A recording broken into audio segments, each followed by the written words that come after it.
అందరికీ వందనాలండి. అందరూ బాగున్నారు అనుకుంటున్నాను. ఇప్పటివరకు మనం సమూయేలు 2వ గ్రంథం 1-6 అధ్యాయాలు చదువుకున్నాం. ఈ 6 అధ్యాయాల్లో కూడా సౌలు చనిపోయిన తర్వాత ఏం జరిగింది, సౌలు కుమారుడైన ఇష్బోషెతు మరణం, అబ్నేరు మరణం, దావీదు రాజు కావడం, దావీదు ఇజ్రాయేలీల 12 గోత్రాలకి రాజైన తర్వాత దేవుడి మందసాన్ని యెరూషలేముకు తీసుకురావడం, ఇవన్నీ కూడా మనం చదువుకున్నాం. ఈరోజు మనం సమూయేలు 2వ గ్రంథం 7వ అధ్యాయం నుండి చదువుకుంటూ వెళ్దాం.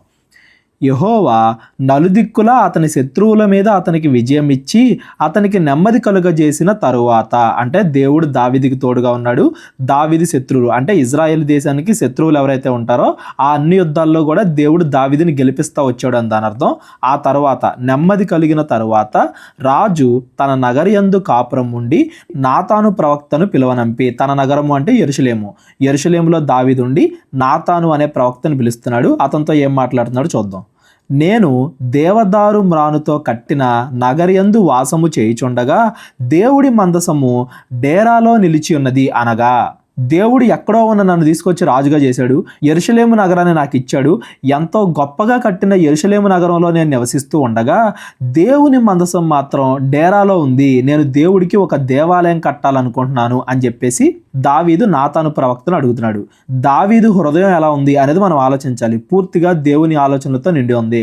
నేను బాగున్నానా లేదా, ఎంతసేపు నాకిళ్ళు ఉందా లేదా అని ఆలోచించడం మాత్రమే కాదు, దేవుణ్ణి గొప్పగా మహింపరుస్తున్నానా లేదా, అందరికీ దేవుణ్ణి గొప్పగా చూపిస్తున్నానా లేదా అని చెప్పేసి దావీదు అనుకుంటున్నాడు అని దాని అర్థం. నాతాను యెహోవా నీకు తోడుగా ఉన్నాడు, నీకు తోచినదంతయు నెరవేర్చుము అనెను. దేవుడు అన్ని విషయాల్లో దావీదుకి తోడుగా ఉన్నాడు కదా, దావీదు ఆలోచన కూడా మంచిగానే అనిపిస్తుంది కదా, నీకు ఎలా నచ్చితే అలా చెయ్యి, దేవుడు నీకు తోడుగానే ఉన్నాడు కదా అని చెప్పేసి నాతాను ప్రవక్త సమాధానం ఇచ్చాడు. అయితే ఆ తర్వాత ఏం జరిగింది, అయితే ఆ రాత్రి యెహోవా వాక్కు నాతానునకు ప్రత్యక్షమై సెలవిచ్చినదేమనగా, ఆ రోజు రాత్రి దేవుడు నాతానుతో మాట్లాడుతున్నాడు. నీవు పోయి నా సేవకుడగు దావీదుతో ఇట్లను, యెహోవా ఆజ్ఞ ఇచ్చినదేమనగా, నాకు నివాసముగా ఒక మందిరమును కట్టింతువా, ఐగుప్తులో నుండి నేను ఇజ్రాయేలీలను రప్పించిన నాట నుండి నేటి వరకు మందిరములో నివసింపక డేరాలోను గుడారములోను నివసించుచు సంచరించితిని. ఇజ్రాయేలులతో కూడా నేను సంచరించిన కాలమంతయు నా జనులను పోషించుడి అని నేను ఆజ్ఞాపించిన ఇజ్రాయేలీల గోత్రముల్లో ఎవరితోనైనా దేవదారుమయమైన మందిరం ఒకటి నాకు మీరు కట్టింపకపోతిరే అని నేను ఎన్నడైనను అని ఉంటినా. దేవుడి ఆలోచన వేరుగా కనబడుతుంది చూడండి. నేను మోషేని నడిపించా, మధ్యలో ఎంతోమంది న్యాయాధిపతులు ప్రవక్తలు ఎంతోమందిని నడిపించా. ఇజ్రాయేలీలు ఎక్కడికి వెళ్తే అక్కడికి నా డేరా అంటే ప్రత్యక్ష గుడారం, నా గుడారం వెళ్తుంది, నేను వెళ్తున్నాను, నా మందసం వెళ్తుంది, నేను వాళ్ళతో పాటు ఎక్కడికి వెళ్తే అక్కడికి వస్తున్నాను. నేను ఎవరితోనైనా కానీ నాకు ఒక మందిరం కట్టండి అని చెప్పి నేను ఎప్పుడైనా అడిగానా?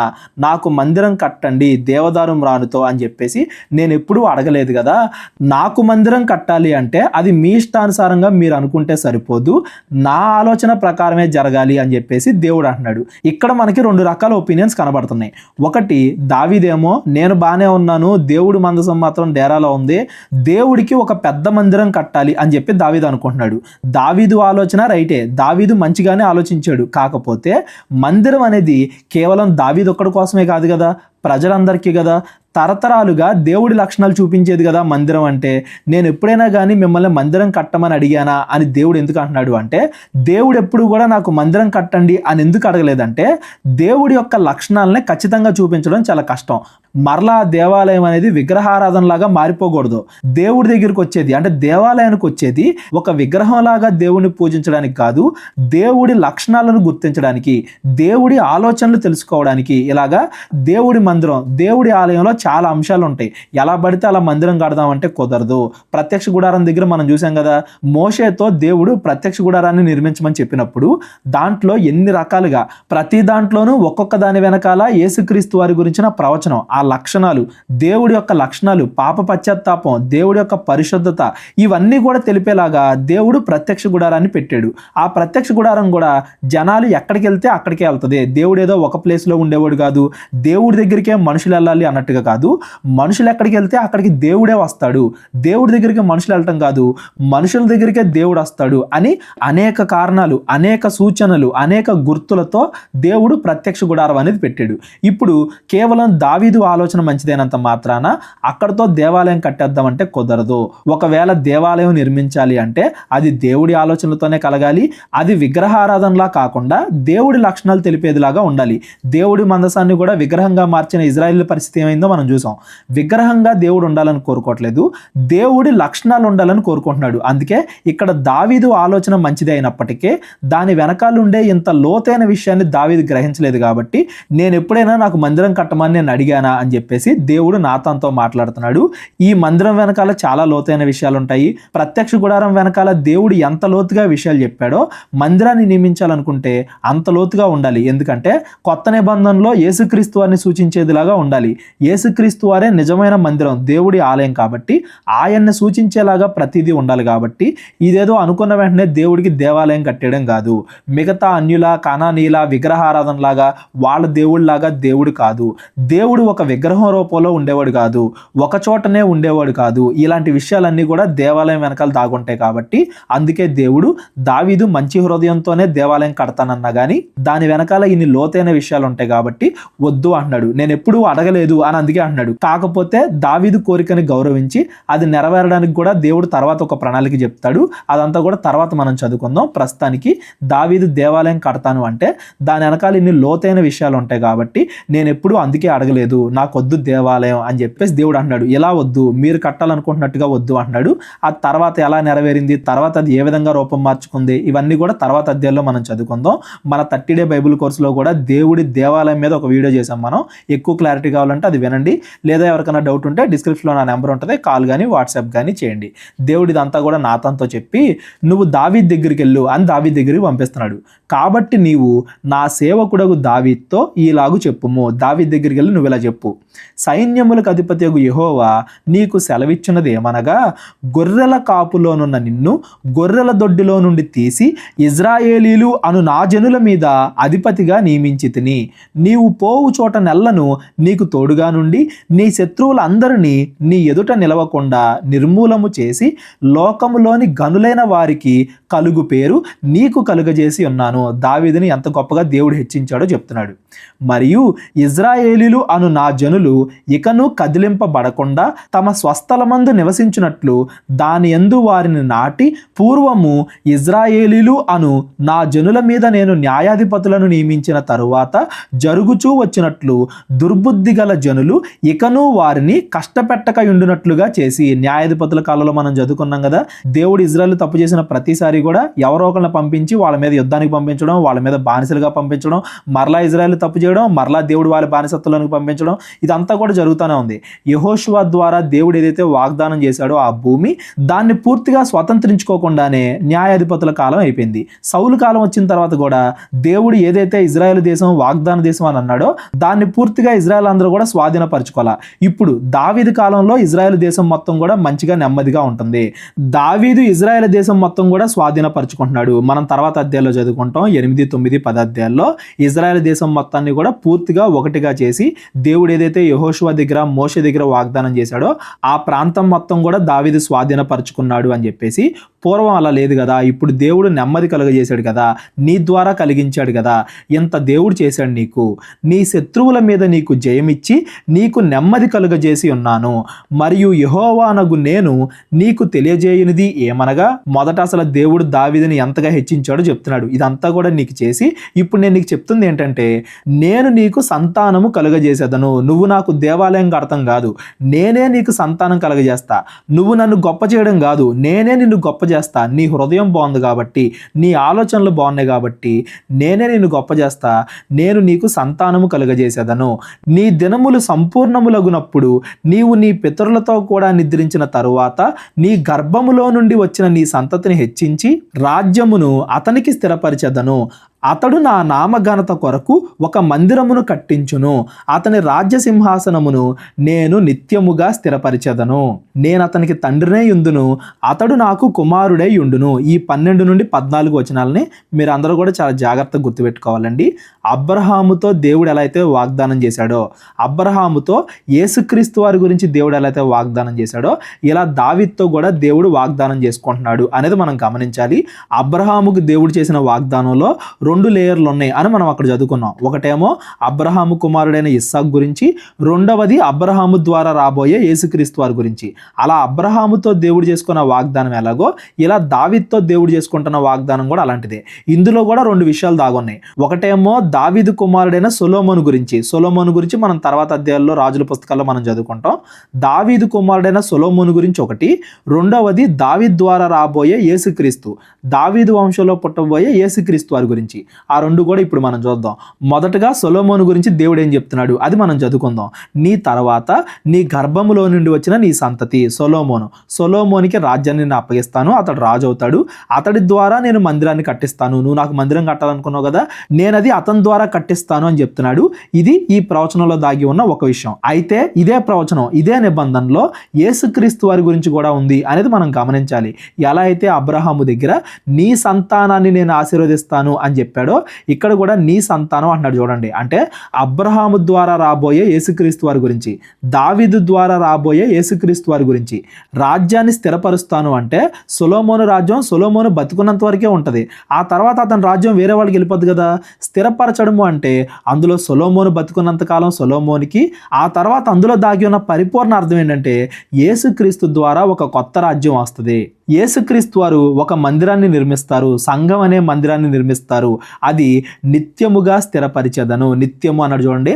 ఈ నిత్యము అనే పదాన్ని మీరు అండర్లైన్ చేసుకోవాలి. ఇదేదో కేవలము సొలొమోను గురించి మాత్రమే కాదు, దావీదు ద్వారా రాబోయే దావీదు చిగురైన యేసుక్రీస్తు వారి గురించి కూడా దేవుడు ఇక్కడ మాట్లాడుతున్నాడు అనేది మనకి క్లియర్గా అర్థమవుతుంది. తర్వాత దావీదు కీర్తనలు చదివినా కానీ మనకు అర్థమవుతుంది. దావీదే చెప్తాడు మెస్సయ్య గురించి తన కీర్తనల్లో.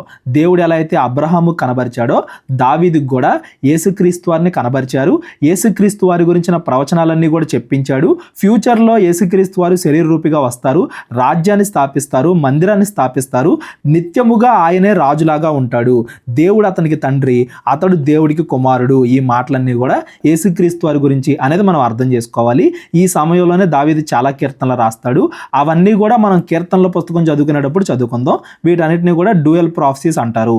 యేసుక్రీస్తు వారి గురించి సొలొమోను గురించి కూడా ఇందులోనే ఇంక్లూడ్ అయి ఉంటుంది. అంటే యేసుక్రీస్తు వారు రావడం అనేది ఏదో ఒక పాయింట్ కాదు, అదంతా ఒక ప్రొసీజర్. ఇప్పుడు అబ్రహాముకు చేశాడు దేవుడు వాగ్దానం, అబ్రహాముకు చేసిన వాగ్దానంలోనే దావీదు కూడా కలిసి ఉంటాడు.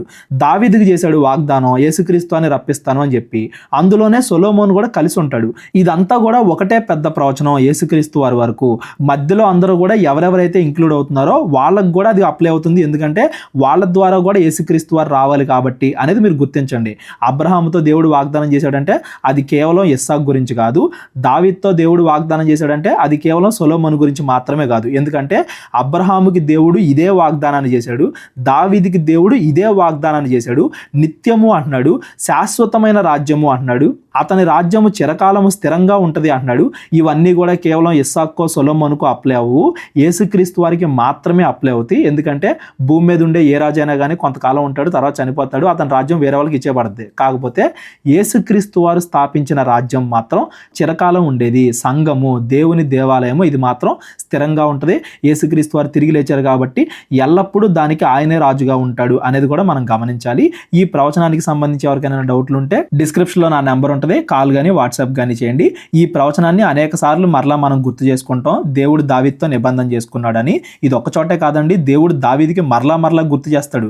ఎలా అయితే అబ్రహాముతో ఒకే నిబంధనని అనేక సార్లు చేశాడో, ఆ నిబంధనని అనేక సార్లు గుర్తు చేశాడో, దావీదుకు కూడా ఇది ఒక్కసారే కాదు, తర్వాత మరలా అనేక సార్లు గుర్తు చేస్తాడు.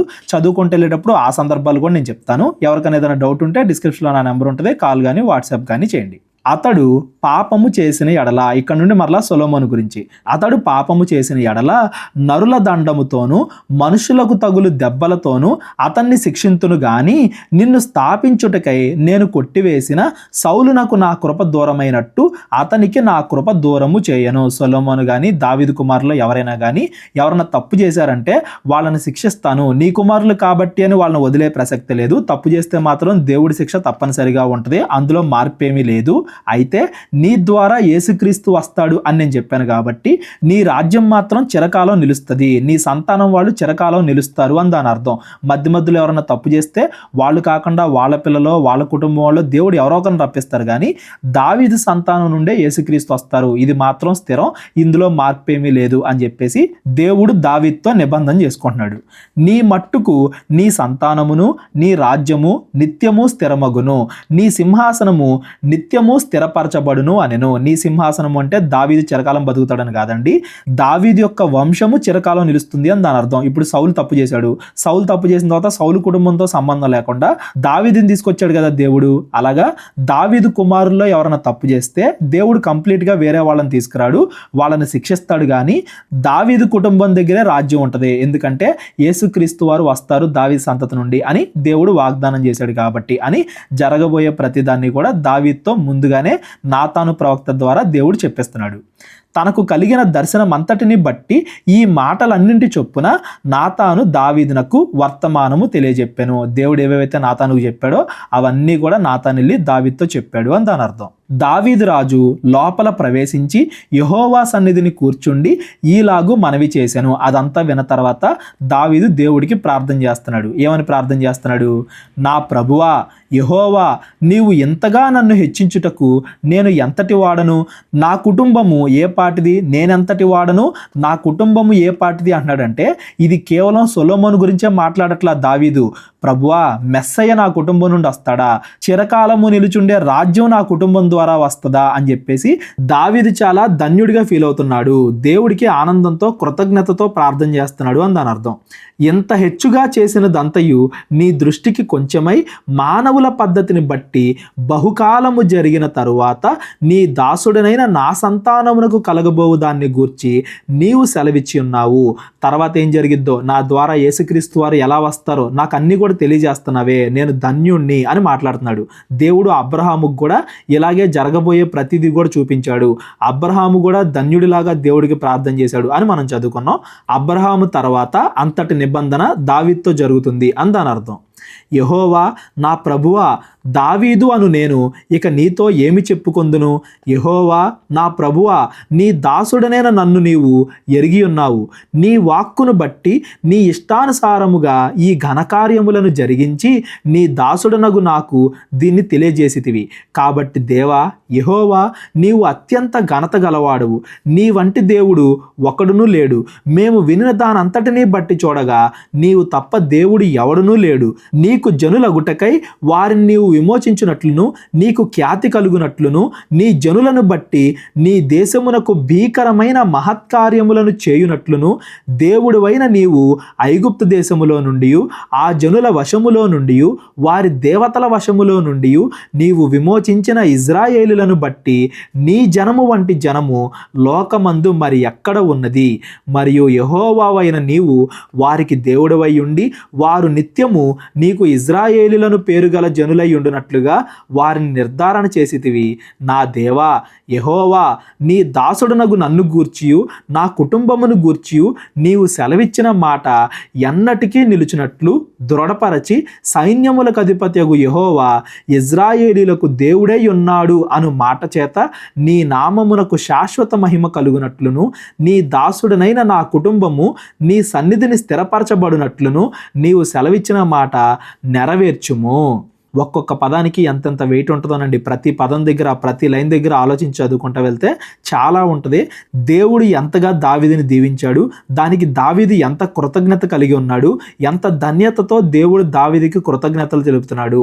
కేవలం సొలొమోను గురించి మాత్రమే కాదు, దావీదు ద్వారా ఫ్యూచర్లో స్థాపింపబడబోయే దేవుని రాజ్యం, శాశ్వతమైన రాజ్యం, సంఘం గురించి దావీదు దేవుడితో ఎలా ప్రార్థన చేస్తున్నాడు. ఇప్పుడున్న సంఘానికి మనందరం కూడా ఈ వాక్యాలు చదువుకుంటున్నాం అంటే మనందరం కూడా సంఘం కిందకే వస్తాం కదా. ఈ సంఘానికి పునాదులు ఎక్కడ పడ్డాయి? అబ్రహాము గారి దగ్గర పడ్డాయి. అబ్రహాము గారి దగ్గర నుండి మరలా ఎక్కడ? దావీదు దగ్గర. ఈ ప్రవచనాలన్నీ కూడా దావీదుతో దేవుడు చెప్పేసరికి దావీదు కృతజ్ఞత చూపిస్తున్నాడు అని దాని అర్థం. అసలు ఇదంతా కూడా జరగాలి, యేసుక్రీస్తు ద్వారా జనాలు రక్షింపబడాలి అని దేవుడు సృష్టిని స్టార్ట్ చేయక మునిపే ఆదికాండం 1వ అధ్యాయానికి ముందే ప్రణాళిక వేసుకున్నాడు అని కూడా మనం బైబిల్లో చదువుకుంటాం. కాకపోతే అది ఒక్కొక్కరి ద్వారా దేవుడు రివీల్ చేసుకుంటా వస్తున్నాడు చేస్తున్నాడు అని దాని అర్థం. ఇప్పుడు దావీదు వంతు. దావీదు కృతజ్ఞత చూపిస్తున్నాడు దేవుడికి. ఇజ్రాయేలీల దేవా, సైన్యములకు అధిపతియగు యెహోవా, నీకు సంతానము కలుగజేయుదును అని నీవు నీ దాసుడైన నాకు తెలియపరిచితివి గనుక ఈలాగున నీతో మనవి చేయుటకై నీ దాసుడైన నాకు ధైర్యము కలిగెను. దేవుడితో మాట్లాడడం కూడా, దేవుడికి ప్రార్థన చేయడం కూడా ఒక గొప్ప అర్హతేనండి. అలాగే దేవుడితో మాట్లాడడానికి, దేవుడి ప్రణాళికలో నేను కూడా ఉండడానికి దేవుడు నన్ను ఆశీర్వదించాడు అని చెప్పేసి దావీదు చాలా కృతజ్ఞత చూపిస్తున్నాడు. అందువల్ల నాకు ధైర్యం కలిగింది. యెహోవా నా ప్రభువా, మేలు చేయదగును అని నీవు నీ దాసుడైన నాకు సెలవిచ్చుచున్నావే. నీవు దేవుడవు గనుక నీ మాట సత్యము. నీ మాట సత్యము అంటే అది ఖచ్చితంగా జరగాలి. ఆమెన్ అనే మాటతో సమానం. దయచేసి నీ దాసుడనైన నా కుటుంబము నిత్యము నీ సన్నిధిని ఉండునట్లుగా దాన్ని ఆశీర్వదించుము. యెహోవా నా ప్రభువా, నీవు సెలవిచ్చి ఉన్నావు. నీ ఆశీర్వాదము నుండి నా కుటుంబము నిత్యము ఆశీర్వదింపబడును గాక. నీ గొప్ప ప్రణాళికలో మా కుటుంబాన్ని ఉంచుకుంటున్నావు. థ్యాంక్ యూ దేవుడా, కృతజ్ఞతలు దేవుడా అని చెప్పేసి దావీదు చాలా పెద్ద ప్రార్థన, గొప్పగా దేవుడికి కృతజ్ఞత తెలుపుతున్నాడు, ప్రార్థన చేస్తున్నాడు అని దాని అర్థం. ఈ సమూయేలు 2వ గ్రంథం 7వ అధ్యాయం అనేది గుర్తుపెట్టుకోండి. దావీదుతో దేవుడు చేసుకున్న నిబంధన. ఈ నిబంధన గురించి మరలా మనం మాట్లాడుకుంటాం. దేవుడు కూడా మరలా గుర్తు చేస్తాడు. ఇదే నిబంధన దావీదుతో దేవుడు మరలా చేసుకుంటాడు. ఇవన్నీ కూడా మనం మరలా చదువుకుంటూ వెళ్దాం. ఎవరికన్నా ఈ అధ్యాయంలో ఎవరికన్నా డౌట్లు ఉంటే డిస్క్రిప్షన్లో నా నెంబర్ ఉంటుంది, కాల్ కానీ వాట్సాప్ కానీ చేయండి. సమూయేలు 2వ గ్రంథం 8వ అధ్యాయం. దావీదు ఫిలిస్తీలను ఓడించి లోబరుచుకొని వారి వశములో నుండి మెతగమ్మాను పట్టుకొనెను. 7వ అధ్యాయంలో దావీదుతో దేవుడు చేసుకున్న నిబంధన మనం చదువుకున్నాం కదా. 8వ అధ్యాయం మొత్తం కూడా దావీదు ఇజ్రాయెల్ దేశం మొత్తాన్ని కూడా ఎలా స్వాధీనపరచుకున్నాడు, ఏదైతే దేవుడు వాగ్దానం చేశాడో ఇజ్రాయేలీలకి యుద్ధాలు లేకుండా నెమ్మది కలగజేస్తాను, దావీదు యొక్క సంతానాన్ని స్థిరపరుస్తాను అని చెప్పి అది ఇక్కడ నెరవేరుతుంది. ప్రతి యుద్ధంలోనూ దావీదుకి దేవుడు తోడుగా ఉంటున్నాడు అనే విషయాన్ని ఈ 8వ అధ్యాయం నుండి మనం చదువుకుంటాం. ఇవన్నీ కూడా ఏదో కొద్ది రోజుల్లో జరిగినవి కాదు, కొన్ని సంవత్సరాల్లో జరిగిన యుద్ధాలన్నింటినీ కూడా ఒక దగ్గర పెట్టి మనకి చెప్తున్నారు అనేది మీరు గమనించండి. ఇక్కడ నుండి దావీదు ఆ ఇజ్రాయెల్ దేశాన్ని పూర్తిగా స్వాధీనపరచుకోవడంలో, ఇజ్రాయేలీలకు ఎవరెవరైతే శత్రువులు ఉన్నారో వాళ్ళందరినీ తరిమేయడంలో ఏ యుద్ధాలు చేశాడు, ఏ పనులు చేశాడు అవన్నీ కూడా ఈ 8వ అధ్యాయంలో మనం చదువుకుంటూ వెళ్దాం. ఫిలిస్తీన్లను ఓడించాడు, మెతగెమ్మాను పట్టుకున్నాడు, మరియు అతడు మోయాబీలను ఓడించి పట్టుబడిన వారిని నెల పొడుగునా పండజేసి తాడుతో కొలిచి 2 తాడుల పొడుగున్న వారు చావవలననియు 1 తాడు పొడుగున్న వారు బ్రతకవచ్చుననియు నిర్ణయించాను. పెద్దవారు కాకుండా చిన్నపిల్లలందరినీ కూడా బ్రతకనిచ్చేలాగా కూడా నిర్ణయాలు తీసుకుంటున్నాడు అని దాని అర్థం. అంటే యుద్ధానికి వచ్చినా కానీ యాక్చువల్గా ఏం చేస్తారు, యుద్ధంలో అవతల సైన్యం ఉన్న వారందరినీ కూడా ఓడించేస్తారు, కాకపోతే చిన్నపిల్లల్ని దావీదు బతకనిస్తున్నాడు అని దాని అర్థం. అంతటా మోయాబీలు దావీదునకు దాసులై కప్పము చెల్లించుచూ ఉండిరి. సోబారాజును రెహోబు కుమారుడును అగు హదదెజెరు యూఫ్రటీసు నది వరకు తన రాజ్యమును వ్యాపింపజేయవలనని బయలుదేరగా దావీదు అతనిని ఓడించి అతని యొద్ద నుండి 1700 మంది గుర్రపు రౌతులను 20,000 కాల్బలమును పట్టుకొని వారి గుర్రముల్లో నూటిని ఉంచుకొని మిగిలిన వాటికి చీలమండల నరములను తెగవేశాను. చీలమండ నరములను తెగవేశాను అంటే అవి ఇక యుద్ధానికి పనిచేయకుండా కేవలం బ్రతుకుతీ కానీ యుద్ధానికి పనిచేయకుండా ఆ గుర్రాలను చేశాడు అని దాని అర్థం. ఈ అధ్యాయం మొత్తం కూడా దావీదు ఏ యుద్ధాలు చేశాడు, ఎవరెవరిని గెలిచాడు, ఎవరెవరిని ఓడించాడు ఇవే మనం చదువుకుంటూ వెళ్తాం. మరియు దమస్కులోనున్న సిరియనులు సోబారాజుగు హదదెజెరునకు సహాయము చేయరాగా దావీదు సిరియనుల్లో 22,000 మందిని ఓడించి దమస్కు వశమునున్న సిరియా దేశమందు దండును ఉంచగా సిరియనులు దావీదునకు దాసులై కప్పము చెల్లించుచూ ఉండిరి. కప్పం అంటే ట్యాక్స్ అనమాట, ట్యాక్స్ కడతా ఉన్నారు. దావీదు ఎక్కడికి పోయినను యెహోవా అతన్ని కాపాడుచూ ఉండెను. హదదెజెరు సేవకులున్న బంగారు డాళ్ళు దావీదు పట్టుకొని యెరూషలేము తీసుకొని వచ్చెను. మరియు బెతహు బేరోతై అను హదదెజెరు పట్టణముల్లో దావీదు రాజు విస్తారమైన ఇత్తడిని పట్టుకొనెను. ఈ విస్తారమైన ఇత్తడి ఇవన్నీ కూడా తర్వాత సొలొమోను మందిరం కట్టడంలో ఉపయోగపడతాయి. దావీదు ఏ యుద్ధాలు గెలుస్తున్నాడు, దేవుడు అతనికి ఎలా తోడుంటున్నాడు, ఇదంతా కూడా ఈ అధ్యాయంలో మనం చదువుకుంటున్నాం. దావీదు హదదెజెరు దండు అంతయు ఓడించిన సమాచారము హమాత్ రాజైన తోయికి వినబడెను.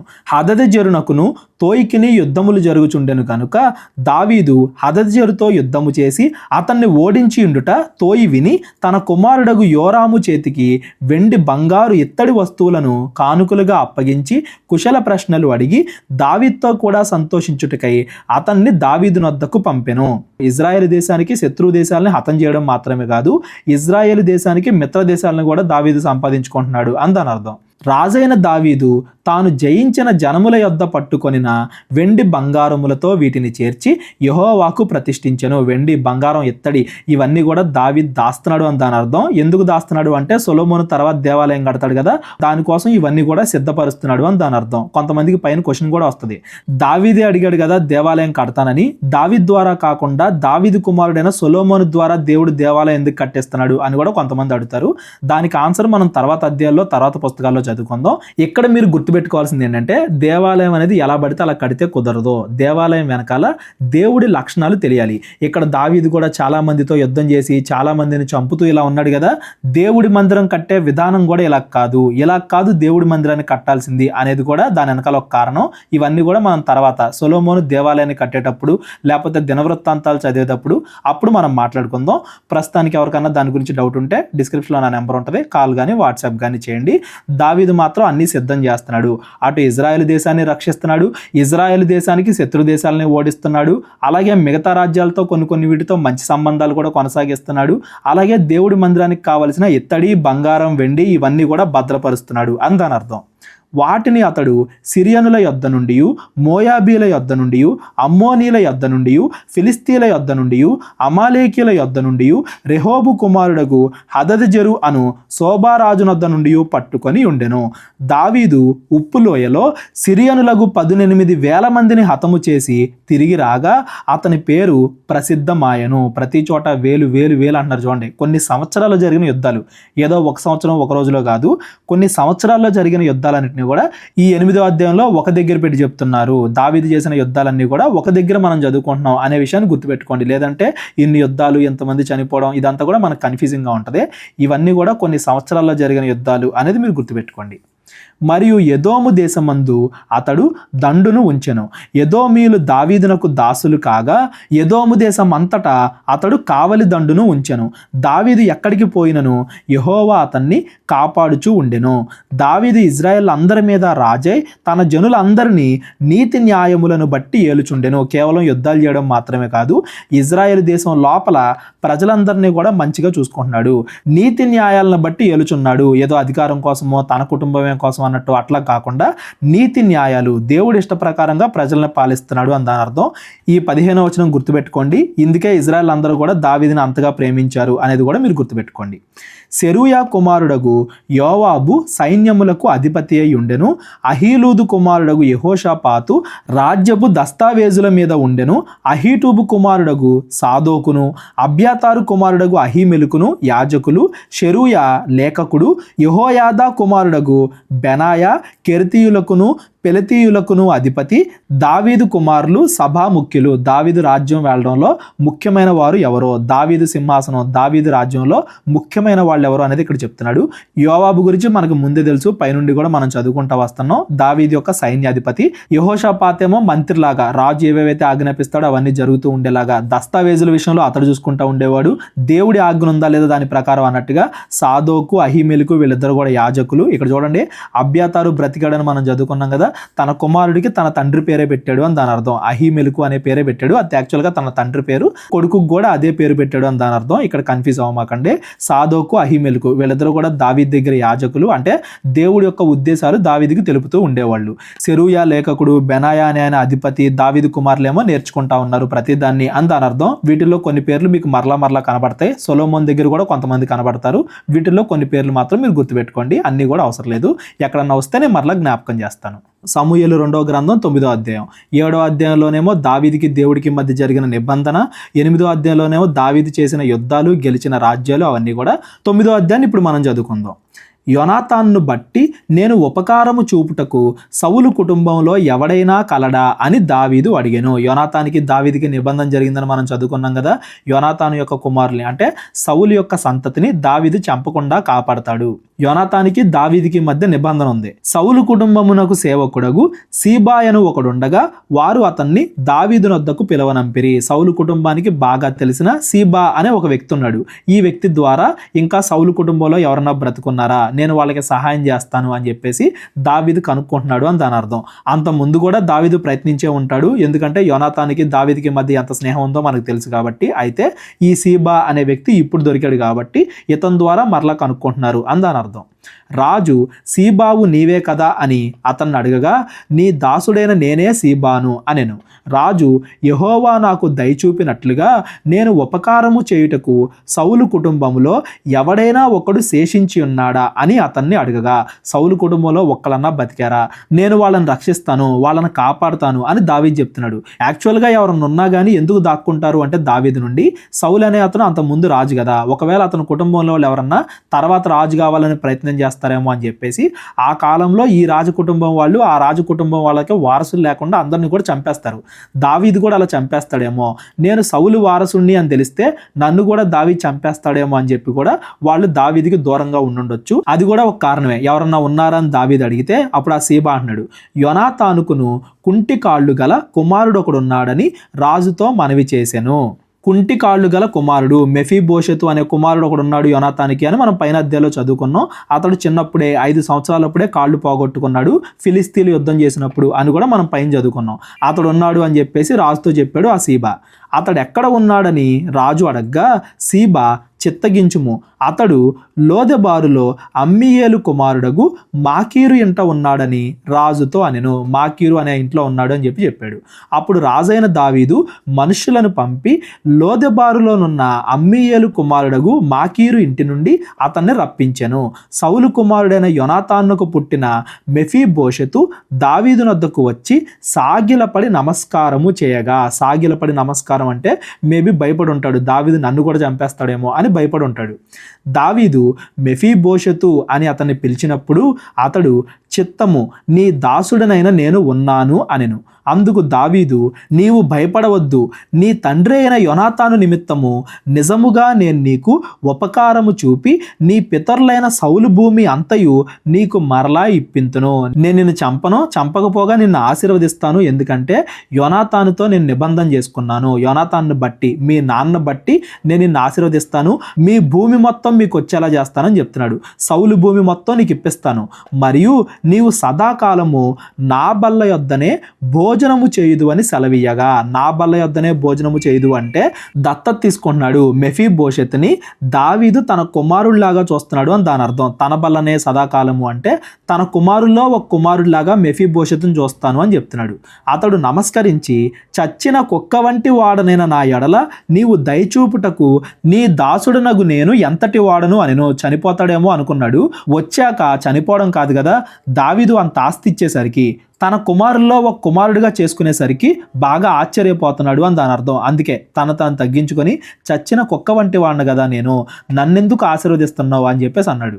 అప్పుడు రాజు సౌలు సేవకుడైన సీబాలను పిలవనంపి, సౌలునకు అతని కుటుంబమునకు కలిగిన సొత్తంతటిని నీ యజమానుని కుమారునికి నేను ఇప్పించుచున్నాను. సౌలు కుటుంబానికి కలిగిన ఆస్తి మొత్తాన్ని కూడా ఇప్పుడు ఈ మెఫీబోషెతుకి నేను ఇస్తున్నాను. కాబట్టి నీవును నీ కుమారులను నీ దాసులను అతని కొరకు ఆ భూమిని సాగుబడి చేసి నీ యజమానుని కుమారునికి భోజనమునకై ఆహారము కలుగునట్లు నీవు దాని పంట తేవలెను. అతని పొలం మొత్తాన్ని కూడా మీరే చూసుకుని ఆ వచ్చిన లాభం మొత్తాన్ని కూడా మెఫీబోషెతుకు అప్పచెప్పండి. నీ యజమానుని కుమారుడైన మెఫీబోషెతు ఎల్లప్పుడూ నా బల్ల యొద్దనే భోజనము చేయుదునని సెలవిచ్చాను. ఇక నుంచి నా దగ్గరే ఉంటాడు, నా ఇంట్లోనే ఉంటాడు అని చెప్తున్నాడు. ఈ సీబాకు 15 మంది కుమారులను 20 మంది దాసులను ఉండిరి. ఈ సీబా అనే పేరు కూడా మీరు గుర్తుపెట్టుకోండి, స్టార్టింగ్ నుండి చదువుకుంటానే వస్తున్నాం కదా. ఇతన్నే కదా అడిగింది, ఎవరన్నా బతుకున్నారా సౌలు కుటుంబంలో అని చెప్పేసి. సౌలు యొక్క ఆస్తి మొత్తాన్ని కూడా మెఫీబోషెతుకి ఇచ్చి, నువ్వే దగ్గరుండి దాన్ని చూసుకో, పర్యవేక్షించు అని సీబాకి అప్పగిస్తే, ఈ సీబా తర్వాత ఆస్తి మొత్తాన్ని కూడా కొట్టేయాలని కూడా చూస్తాడు. అది మనం తర్వాత అధ్యాయంలో చదువుకుందాం. అతనికి 15 మంది కుమారులు, 20 మంది దాసులు ఉన్నారు. సౌలు యొక్క ఆస్తి మొత్తాన్ని కూడా మెఫీబోషెతుకి అప్పగిస్తున్నాడు. దానిపైన అధికారిగా సీబాని నియమిస్తున్నాడు, నువ్వే చూసుకో అదంతా కూడా అని దాని అర్థం. నా ఏలిన వాడవగు రాజు తన దాసునికి ఇచ్చిన ఆజ్ఞ అంతటి చొప్పున నీ దాసుడన నేను చేసేదను అని సీబా రాజుతో చెప్పాను. మీరు చెప్పినట్టే చేస్తాను అని చెప్పేసి అన్నాడు.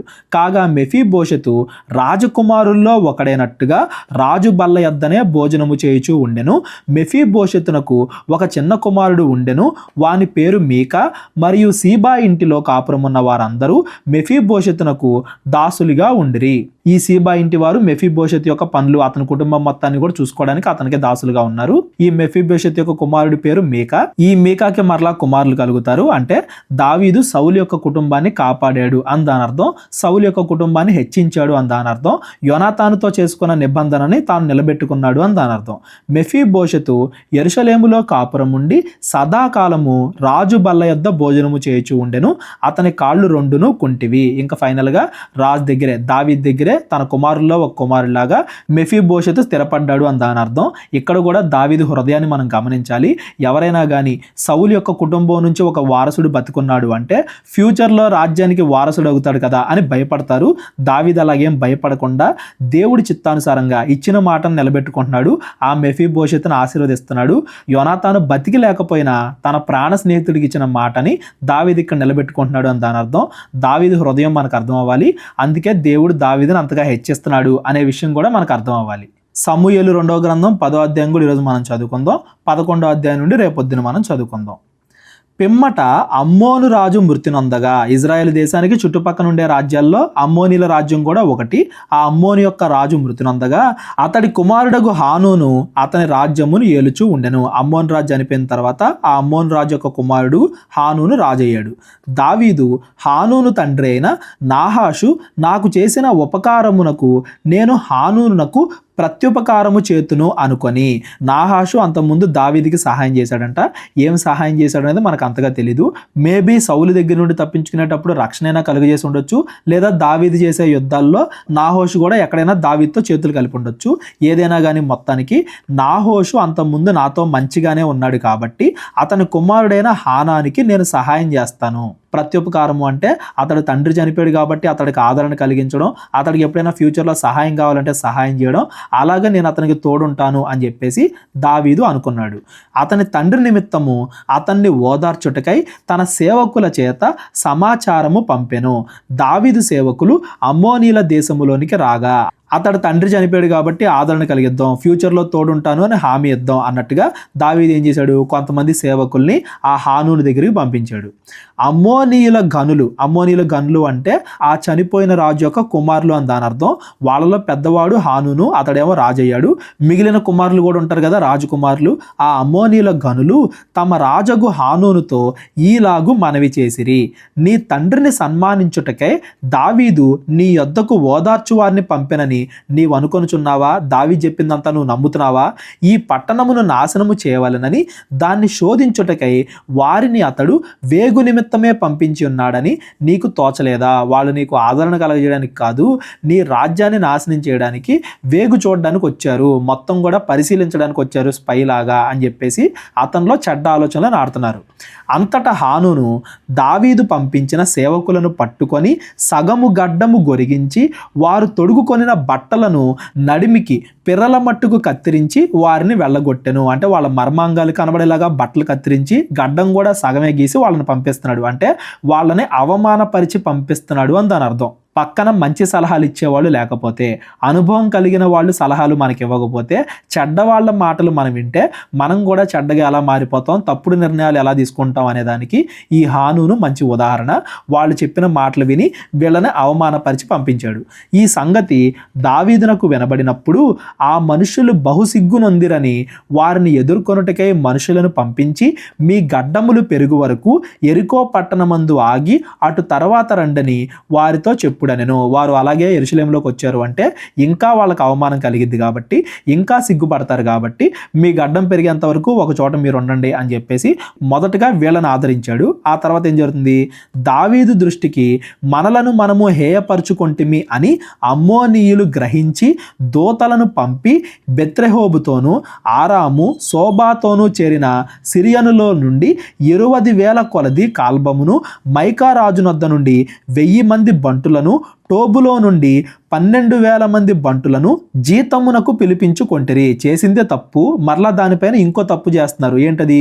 ఇప్పుడు వీళ్ళని అవమానపరిచి పంపించాం కాబట్టి దావీదు మన మీదకి యుద్ధానికి వస్తాడేమో, పైనే యుద్ధం చేయాలనుకున్నాడు, వీళ్ళని అవమానపరిచాం, ఇప్పుడు ఇంకా యుద్ధానికి వస్తాడేమో అని చెప్పి భయపడి సేవకుల్ని రెడీ చేసుకుంటున్నారు.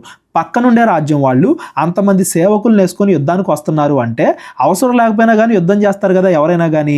ఇజ్రాయేలీలు అంటే దావీదు వాళ్ళపై యుద్ధం చేసేలాగా వీళ్ళే పరిస్థితి క్రియేట్ చేశారు, వీళ్ళ నాశనాన్ని వీళ్ళే కొని తెచ్చుకుంటున్నారు అని దాని అర్థం. పక్కన సలహాలు ఇచ్చేవాళ్ళు లేరు, మంచి సలహాలు అని చెప్పి పైన చదువుకున్నాం కదా, వాళ్ళు ఇంకా కరప్ట్ చేశారు ఆ హానూన్ని. అతడు అన్ని కూడా తప్పు నిర్ణయాలు తీసుకుంటున్నారు. అంతమంది సైనికుల్ని జీతానికి పిలిపించుకున్నాడు. ఒక పక్కన వెళ్ళని జీతానికి పిలిపించుకుని యుద్ధం చేయించడమే కాదు, అసలు యుద్ధం చేయాలి అనే ఆలోచన లేని దావీదును కూడా యుద్ధానికి సిద్ధపరిచేలాగా వీళ్ళు చేశారు అని దాని అర్థం. దావీదు ఈ సంగతి విని, ఎంతమంది సైనికులు రెడీ అవుతున్నారు కదా యుద్ధానికి, మరి రియాక్ట్ అవ్వాలి కదా. దావీదు ఈ సంగతి విని యోవాబును సూరుల దండంతటిని పంపెను. తన సైన్యాధిపతి అయిన యోవాబుని, సైన్యాన్ని అందరిని కూడా పంపించాడు యుద్ధానికి. అమ్మోనీయులు బయలుదేరి గుమ్మమునకు ఎదురుగా యుద్ధ పంక్తులు తీర్చిరి. శోభా సిరియనులను, రెహోబు సిరియనులను, మైకా వారును, టోబు వారును విడిగా పొలములో నిలిచిరి. అంటే అమ్మోనీయుల సైన్యం అనేది రెండు భాగాలైంది. ఒక భాగమేమో ఇజ్రాయెల్ దేశాన్ని ఒకవైపు నుండి, ఇంకో భాగమేమో ఇజ్రాయేలీని ఇంకో వైపు నుండి దాడి చేస్తున్నారు. అంటే వీళ్ళు యుద్ధం చేస్తుంటే వాళ్ళు అవతల నుండి వచ్చేసి ఇజ్రాయెల్ దేశాన్ని పాడు చేయొచ్చు అని, వీళ్ళు యుద్ధం చేస్తుంటే యువతల నుండి వచ్చి పాడు చేయొచ్చు అని చెప్పేసి, అలాగా వాళ్ళు ఏం చేశారు, సైన్యాన్ని రెండు భాగాలు చేశారు. ఇప్పుడు యోవాబు కూడా ఏం చేస్తున్నాడు, యోవాబు తనకు వెనుకను ముందును వారు యుద్ధ పంక్తులు తీర్చి ఉండట చూచి, యోవాబుకు అర్థమైపోయింది వీళ్ళు రెండు వైపుల నుండి యుద్ధం చేస్తున్నారు, ఒకవైపు నుండి కాదే అని చెప్పేసి వాళ్ళ యొక్క ప్రణాళికను యోవాబు గుర్తించి యోవాబు కూడా తన సైన్యాన్ని రెండు భాగాలు చేస్తున్నాడు. ఇజ్రాయేలీల్లో బలాఢ్యులను ఏర్పరిచి పంక్తులు తీర్చి సిరియనులను ఎదుర్కొనబోయెను. అమ్మోనీలను ఎదుర్కొనుటకై మిగిలిన వారిని తన సహోదరుడగు అబీషైకి అప్పగించి, సిరియనుల బలము నాకు మించిన ఎడల నీవు నన్ను ఆదుకొనవలెను, అమ్మోనీల బలము నీకు మించిన ఎడల నేను వచ్చి నిన్ను ఆదుకొందును అని చెప్పి అమ్మోనీలను ఎదుర్కొనుటకై తన వారిని వ్యూహపరిచెను. యోవాబుకు తెలిసిపోయింది కాబట్టి యోవాబు కూడా దావీదు సైన్యాన్ని రెండు భాగాలు చేశాడు. ఒకవైపు ఇటు ఒకవైపు అటు యుద్ధానికి పంపిస్తున్నాడు. అప్పుడు ధైర్యము తెచ్చుకొనుము, మన జనులను మన దేవుని పట్టణములను తలంచుకొని ధైర్యము తెచ్చుకొందము, మన దృష్టికి ఏది అనుకూలమో యెహోవా దాన్ని చేయునుగాక అని అబీషైతో చెప్పి, యుద్ధం దేవుడే గెలిపిస్తాడు అన్నట్టుగా అబీషై మాట్లాడుతున్నాడు. ఇవి కేవలం అబీషై మాటలు మాత్రమే కాదు, దావీదు మాటలు అనే విషయాన్ని కూడా మనం గమనించాలి. పైనేమో యోవాబు ఏం చేశాడు, పగ తీర్చుకోవాలని అబ్నేర్ని చంపాడు. ఇక్కడేమో దేవుడి పేరు చెప్పి ధైర్యం తెచ్చుకోండి, యుద్ధం దేవుడే గెలిపిస్తాడు అని చెప్తున్నాడు. అంటే యోవాబుకి దేవుడి పట్ల కొన్ని విషయాల్లో నమ్మకం ఉంది, కొన్ని విషయాల్లో నమ్మకం లేదు. కొన్ని చోట్ల దేవుడి ఆజ్ఞలను పాటిస్తున్నాడు, కొన్ని చోట్ల దేవుడి ఆజ్ఞలను పాటించట్లేదు అని దాని అర్థం. ప్రతి మనిషిలో మంచి చెడు ఉన్నట్టుగా యోవాబులో కూడా. కాకపోతే అల్టిమేట్గా మనం మంచివారం అవుతున్నామా చెడ్డవారం అవుతున్నామా అనేది మన జీవితం మొత్తాన్ని దేవుడు సారాంశంగా తీసుకుంటాడు. మన జీవితం చివరిలో మనం ఎలా చచ్చిపోతున్నాం, మంచి వాళ్ళుగా చనిపోతున్నామా చెడ్డవాళ్ళుగా చనిపోతున్నామా అనేదే మనం సరిచూసుకోవాలి అనేది ఈ యోవాబు జీవితం నుండి కూడా మీరు అందరూ గుర్తుపెట్టుకోవాలి. ఇక్కడ దేవుడి పేరు చెప్పి తన సైన్యం మొత్తాన్ని కూడా బలపరుస్తున్నాడు యోవాబు. యోవాబును అతనితో కూడా ఉన్న వారును సిరియన్లతో యుద్ధము చేయ బయలుదేరగానే వారు అతని ఎదుట నిలువజాలక పారిపోయిరి. సిరియనులు పారిపోవుట అమ్మోనీలు చూచి వారును అబీషై ఎదుట నిలవలేక పారిపోయి పట్టణములో చొరబడగా, ఇటువైపు వీళ్ళు అటువైపు వాళ్ళు ఫైనల్గా యుద్ధం గెలిచారు. దేవుడు యుద్ధాన్ని గెలిపించాడు, ఎందుకంటే దేవుడు దావీదుకి ప్రతి విషయంలో కూడా తోడుంటున్నాడు కాబట్టి. యోవాబు అమ్మోనీయులను విడిచి యెరూషలేమునకు వచ్చెను. అయితే సిరియనులు తాము ఇజ్రాయేల్ చేతిలో ఓడిపోతిమి అని తెలుసుకొని గుంపుగూడిరి.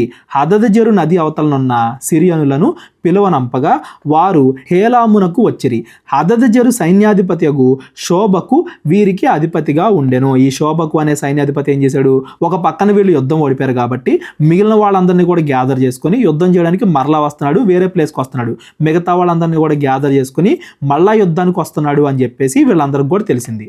దావీదునకు ఈ వార్త వినబడినప్పుడు, మరలా యుద్ధం చేయడానికి వస్తున్నారు అని దావీదుకి తెలిసినప్పుడు అతడు ఇజ్రాయేల్ అందరినీ సమకూర్చి యోర్దాన్ దాటి హేలామునకు వచ్చెను. అంతకుముందు కేవలం యోవాబును పంపించాడు యుద్ధం చేయమని, ఇప్పుడు దావీదు కూడా వస్తున్నాడు యుద్ధం చేయడానికి అని దాని అర్థం. దావీదు కొన్నిసార్లు యుద్ధం చేయడానికి వస్తున్నాడు, కొన్నిసార్లు యుద్ధం చేయడానికి రావట్లేదు అనే విషయాన్ని మీరు గుర్తుపెట్టుకోండి. మరి అక్కడ చాలా ఆలోచించి ఉండొచ్చు, అది చిన్న యుద్ధం అనుకోవచ్చు, లేకపోతే ఇంకోటి ఏదన్నా అయ్యి ఉండొచ్చు. అందుకే అంతకుముందు రాలేదేమో దావీదు యుద్ధానికి, ఇప్పుడు వస్తున్నాడేమో, చాలా కారణాలు ఉండొచ్చు. అయితే కొన్ని యుద్ధాల్లో దావీదు పాల్గొంటున్నాడు, కొన్ని యుద్ధాల్లో పాల్గొనట్లేదు అనేది మీరు గుర్తుపెట్టుకోండి. ఎందుకంటే ఈ మాట మరలా మనం తర్వాత అధ్యాయంలో మాట్లాడుకుంటాం, అక్కడ గుర్తుండడం కోసం చెప్తున్నా. ఈసారి దావీదు కూడా వస్తున్నాడు యుద్ధం చేయడానికి. సిరియనులు సన్నద్ధులై దావీదును ఎదుర్కొన వచ్చి అతనితో యుద్ధము కలిపి ఇజ్రాయేలీల ఎదుట నిలువజాలక పారిపోగా దావీదు సిరియనుల్లో 700 మంది రధికులను 40,000 మంది గుర్రపు రౌతులను హతము చేసెను. మరియు వారి సైన్యాధిపతియగు శోభకు దావీదు చేతిలో ఓడిపోయి అచ్చటనే చచ్చెను. అంటే ఈ యుద్ధంలో కూడా దేవుడు దావీదుని గెలిపిస్తున్నాడు అని దాని అర్థం. హదదజెరునకు సేవకులకు మొదలగు రాజులందరూ తాము ఇజ్రాయేలీల ఎదుట నిలవలేకుండా కొట్టబడి ఉండుట చూచి ఇజ్రాయేలీలతో సమాధానపడి వారికి లోబడిరి. కొంతమంది ఏమో ఇంకా లొంగిపోయారు, ఎలాగో గెలవలేకపోతున్నాం అని చెప్పి. సిరియనులు భయాక్రాంతులై అమ్మోనీయులకు ఇక సహాయము చేయుట మానిరి. ఎలాగో యుద్ధం ఓడిపోతున్నారు అని చెప్పేసి అమ్మోనీయులతో చేతులు కలపడం మానేశారు సిరియన్లు అని దాని అర్థం. ఈ 10 అధ్యాయాల్లో కూడా ఈరోజు మనం చదువుకున్న 7, 8, 9, 10 ఈ 4 అధ్యాయాల్లో మీరు ఒక ప్యాటర్న్ గమనించారా?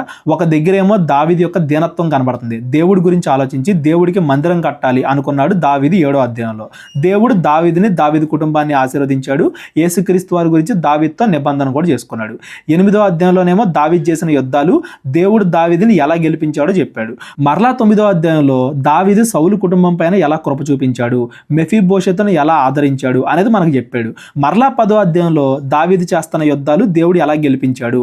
దావీదు ఒక పక్కన యుద్ధాలు, ఇంకో పక్కన ప్రజల్ని మంచిగా పాలించడం, ఎవరి మీద అయితే కృప చూపించాలో వాళ్ళ మీద కృప చూపించడం, అన్నీ కూడా చేస్తున్నాడు దావీదు. అన్ని రకాలుగా కూడా దేవుడు దావీదుని ఆశీర్వదిస్తున్నాడు అనేది ఈ రోజు మనం చదువుకున్న ఈ 4 అధ్యాయాల యొక్క సారాంశం. ఈ 10వ అధ్యాయంలో కూడా అనవసరంగా హానును, అసలు అక్కడ యుద్ధం జరగాల్సిన పని లేదు, కానీ తన దగ్గర చెడ్డ సలహాలు ఇచ్చే వాళ్ళని పెట్టుకొని దావీదుతో యుద్ధానికి వెళ్ళాడు. ఆ ఇజ్రాయెల్ దేశంతో యుద్ధాన్ని ఓడిపోయారు. తాను ఓడిపోవడమే కాకుండా ఎవరెవరితో తాను చేతులు గడిపాడో వాళ్ళందరూ కూడా యుద్ధంలో ఓడిపోయారు అనేది ఈ 10వ అధ్యాయంలో మనం చదువుకున్నాం. ఈ రోజు చదువుకున్న ఈ 4 అధ్యాయాల్లో ఎవరికి ఏదైనా క్వశ్చన్ ఉంటే డిస్క్రిప్షన్లో నా నెంబర్ ఉంటుంది, కాల్ కానీ వాట్సాప్ కానీ చేయండి. 7వ అధ్యాయంలో మనం చదువుకున్న వచనాలు మాత్రం చాలా ఇంపార్టెంట్. యేసుక్రీస్తు వారి గురించిన ప్రవచనాలు. ఈ ప్రవచనాలు మాత్రం మీరు అందరూ కూడా గుర్తుపెట్టుకోండి. మరలా వీటిని మనం గుర్తు చేసుకుంటాం. ఇందులో కూడా ఎవరికైనా ఏదైనా డౌట్ ఉంటే డిస్క్రిప్షన్లో నా నెంబర్ ఉంటుంది, కాల్ కానీ వాట్సాప్ కానీ చేయండి. ఇది చాలా భారమైన పరిచర్య కాబట్టి మీ కానుకల ద్వారా దేవుడు మిమ్మల్ని ప్రేరేపిస్తే మీ కానుకల ద్వారా మా పరిచర్యకు సహకరించండి. అందరికీ వందనాలు.